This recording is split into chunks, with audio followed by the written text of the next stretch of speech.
Yesterday I released a video regarding Victoria Alonso. Now, if you guys are unaware for some odd reason who Victoria Alonso is or was, she was basically the one responsible for a lot of the crap that was going on in the MCU. She's essentially the MCU co-founder at this point. And apparently now that she's been let go from Marvel, this is when all the crap's going to come out, right? So all the stuff that they've been hiding or all the stuff they've been holding on to because she was employed at Marvel and because she was a woman and because she was a diversity kind of like checkbox for them. And of course, she was able to claim to be a woman in power kind of a thing, right? So now apparently there's a new report that has come out. This article comes to us from CBR.com and it says, report, MCU co-founder created Marvel's toxic VFX work environment. A new report claims that former Marvel Studios executive Victoria Alonso was responsible for the company's toxic VFX working conditions. Now, a lot of you guys are aware from articles that I've read before that apparently Marvel had some really terrible VFX working conditions. They would kind of work the VFX team down to the bone,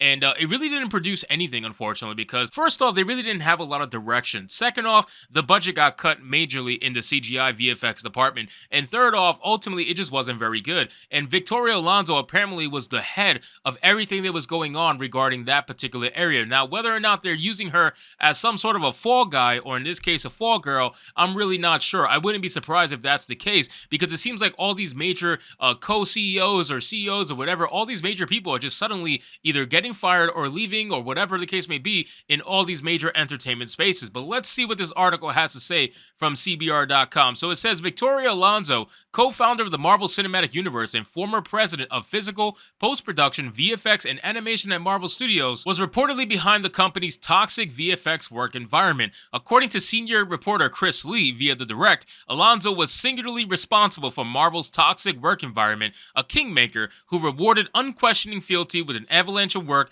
but who also maintained the blacklist that kept FX pros wild-eyed with fear. He added that she held a crazy amount of power and that everyone in the VFX industry was quite scared of Alonso. However, other reporters have disputed Lee's claims and have instead suggested that Alonso is being used as a scapegoat for the company's current problems. Marvel Studios has not yet commented on Alonso's sudden departure from the company. Again, both of those statements I've personally said myself, right? So I've been in the camp of people who have said that Victoria Alonso, I personally believe, had a lot of influence and a lot of power over at Marvel. That's not something that would be very shocking to think or even like to even comprehend. It's not very shocking to think that Victoria Alonso had a lot of power at Marvel. But also, I don't necessarily believe that she was the entire reason why everything is going bad in the VFX sector. I really believe that she's being used as some sort of a fall girl, or in this case, the article says a scapegoat. I do believe that they are doing that to some extent. Not 100%, but to some extent. I can kind of believe both sides, but ultimately, at the end of the day, they are responsible for their own product, and Kevin Feige is definitely above her, I would think, and is also responsible for a lot of this stuff that's going on. And don't get it wrong, I've said this before, just because Victoria Alonso is leaving or has left the Marvel Cinematic Universe and Marvel Studios as a whole, just because she's left doesn't mean that her ideologies go with her. There is a crazy virus going around in terms of Marvel, in terms of Disney, and it runs deep, okay? So just because they got rid of Alonso doesn't mean that's going anywhere.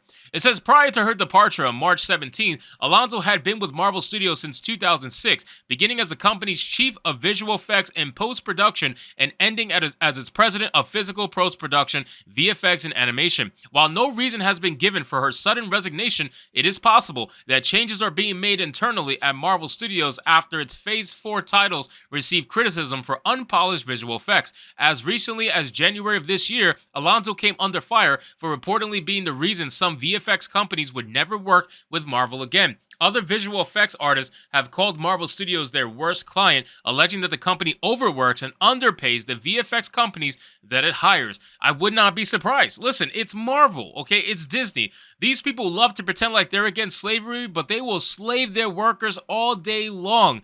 Don't get it twisted. So I would not be surprised if this is true. And honestly, I'm inclined to believe that this is true regarding Marvel and their work environment. It says, in addition to the VFX controversy, Marvel Studios received internal negative feedback regarding Phase 4 distribution and quality. In response, Marvel Studios has reportedly re-examined its upcoming slate with with a greater focus on quality over quantity. It is expected that upcoming MCU projects will spend more time in the creative and post production phases to ensure that both the story and visual effects are the best quality. It has also been stated that there will be more breathing room between MCU projects to prevent superhero fatigue in audiences. While unconfirmed, this is reportedly why Secret Invasion and Loki Season 2 have seen their Disney Plus release windows delayed to later in 2023. Now, the thing is, they love to talk about superhero fatigue, right? Superhero fatigue being a thing.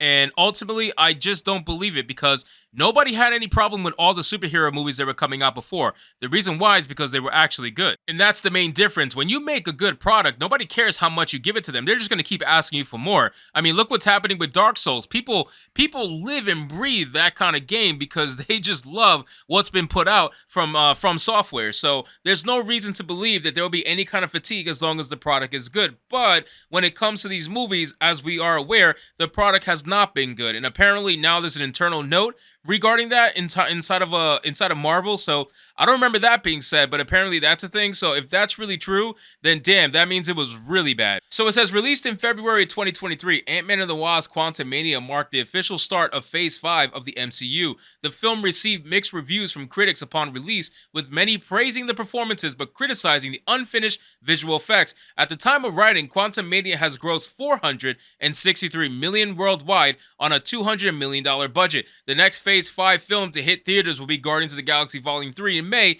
followed by the Marvels in November.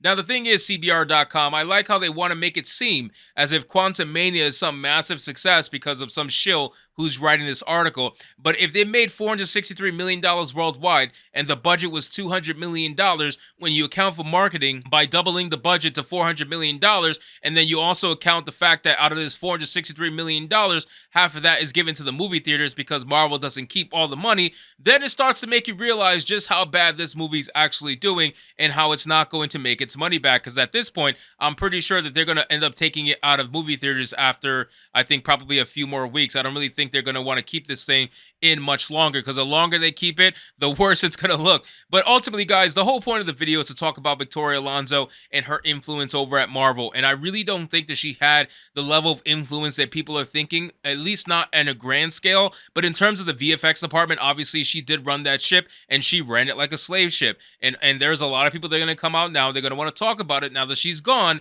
But again, they're going to replace her with somebody worse. It's always how it goes. And look what happened to YouTube. They got replaced with somebody worse. So ultimately, you're gonna just get a Victoria Alonso version 2.0. So there's no reason to get excited.